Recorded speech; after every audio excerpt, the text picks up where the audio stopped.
Well, 2021 is here and New Year's resolutions are in full swing. And for some of us, New Year's resolutions are going to look pretty similar to what they have in years past.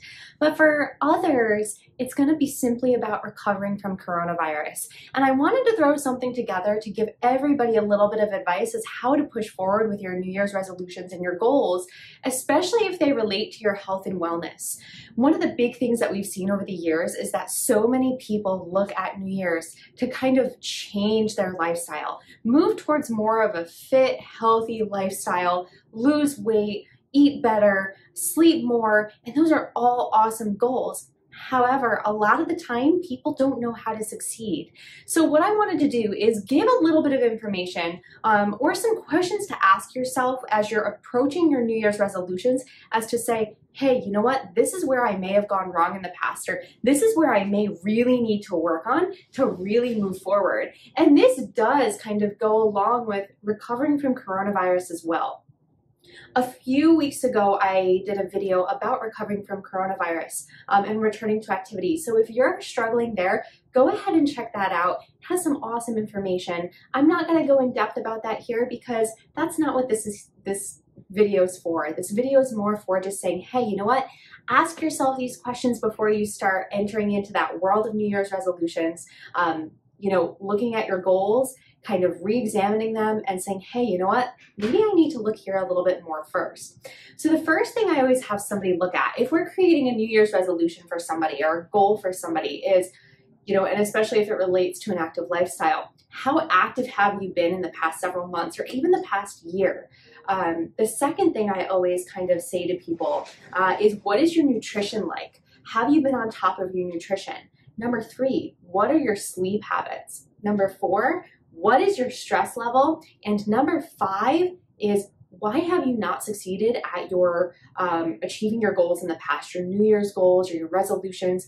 What has kind of gone awry that says, hey, you know what, put your brakes on, I'm not going to finish this. So let's dive a little bit deeper. Why do I look at these questions?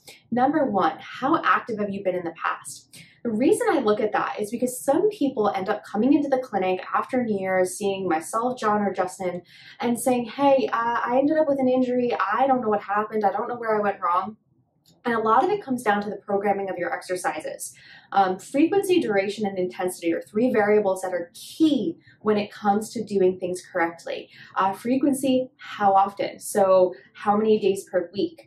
Duration, how long? So are you running for 30 minutes or how many sets and reps are you doing? And intensity is, how intense is that exercise? Are you sprinting? Are you doing hills? Are you lifting heavy loads? Those are all things to really think about when it comes to doing exercise. You can't just jump in the deep end without thinking you're going to get injured, especially if you don't know how to swim first. So the big thing with that is your frequency should always increase first. So how many days a week you're doing it.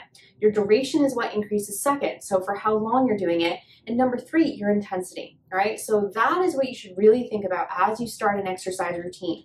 If you go to the gym, say, and do 10 minutes on the treadmill one day, and it's your first week getting back into exercise, you shouldn't go the next day and just go ahead and do 30 minutes. You know what? Work up to it. Do 10 minutes, say 3 times a week for a few weeks, and then ramp it up a little bit more to say, 15 minutes or so. Do it that way. Go slow. Make sure you set yourself up for success in the long run. So if we go on to the next variable that I talk about, it's nutrition. And the reason I always say people need to look at their nutrition is people typically start 2 things at once. People typically start dieting at once, and they typically start exercising at once. And sometimes doing those 2 things hand in hand, yes, they can be an awesome combination for success, but they can also set you up for an unfortunate downturn of events. Can set you up for injury, can set you up for fatigue, especially if you're not fueling yourself enough. If we think about our bodies, energy comes from food. We don't just create it out of the blue. We need food to survive. And if we're going and exercising rigorously and not providing enough fuel to our bodies, we're at an increased risk for injury. And also, like I already said, fatigue, stress, those things, it all comes hand in hand. This is something I also kind of wrote about a few weeks ago, so go check it out. Food is fuel. It's awesome. You know, think about nutrition in a different manner. Nutrition isn't just about losing weight, and exercise isn't just about losing weight. It's about staying healthy. So if your goals are to say, get better at performing in a half marathon, don't necessarily think about dieting at the same time. And if you are struggling in this area, consult a dietitian. All right, so let's go ahead and look at sleep a little bit. Sleep is so important. We always say, hey, 8 hours of sleep is imperative, and folks, that's not false. You need 8 hours of sleep. It's a true statement. If you're not sleeping enough, it can lead to so many different things: increased stress, anxiety, weight gain, okay?